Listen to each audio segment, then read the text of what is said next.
네, 최근 미국에선 코로나19 백신 접종과 관련해 접종 독려를 이끄는 각종 혜택들이 쏟아지면서 국가 정서가 이젠 백신을 맞지 않으면 안 될 것 같은 분위기가 조성되고 있는데요.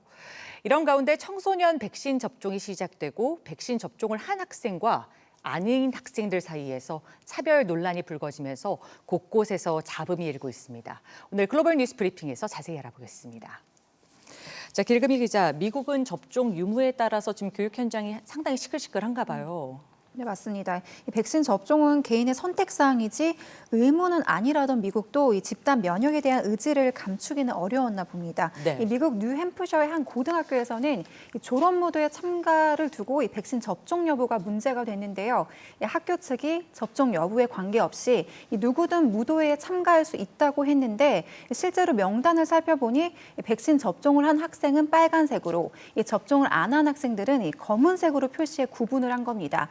이를 접한 학부모들 색깔로 구분을 지은 이유가 뭐냐면 이 학교가 백신을 맞지 않은 학생들을 마치 나치 정권 시절 이 독일의 죄수처럼 취급했다고 반발하고 나서고 있는 상황입니다. 네, 색깔로 구분을 했다고 해서 뭐 반드시 차별로 이어진다고 단정 지을 수는 없겠지만 아무래도 나눠서 명단을 정리했다는 것 자체는 논란의 여지가 있을 것 같은데요. 학교 측은 이에 대해서 어떤 입장인가요? 네, 학교 측은 무도의 특성상 이 코로나19 감염 우려가 크기 때문에 이 혹시 모를 집단 발생에 대비하기 위함이었다고 설명을 했는데요. 그러니까 접촉자를 추적하기 위한 것이지 다른 뜻은 전혀 없었다고 선을 그었습니다. 네. 이제 미국을 시작으로 이 다른 국가에서도 이 청소년 접종은 확산될 전망인데요. 이런 오해를 낳지 않으면서 이 방역 시스템을 잘 구축할 수 있도록 교육 당국에서도 준비에 나서야겠습니다. 네, 안 그래도 민감한 시기라는 걸 좀 감안한다면 더 신중을 기했을 필요는 있었을 것 같습니다.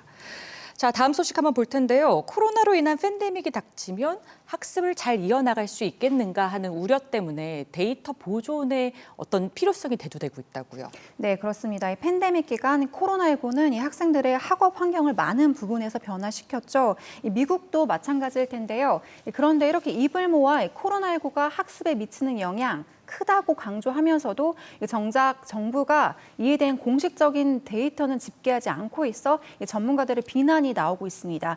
미국 학습 환경의 변화를 연구 중인 브라운 대학의 에밀리 오스터 교수 역시 이런 학습 자료의 축적이 매우 중요하다고 강조하고 있는데요.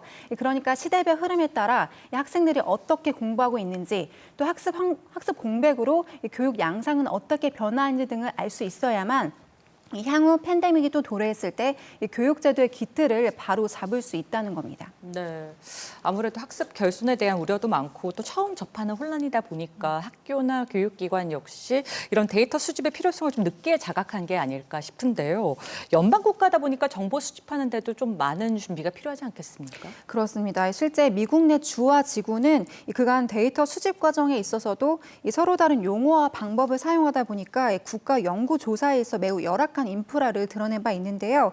전문가들은 데이터 수집의 통일성을 유지하는 것이 가장 먼저 이루어져야 한다고 촉구하고 있고요.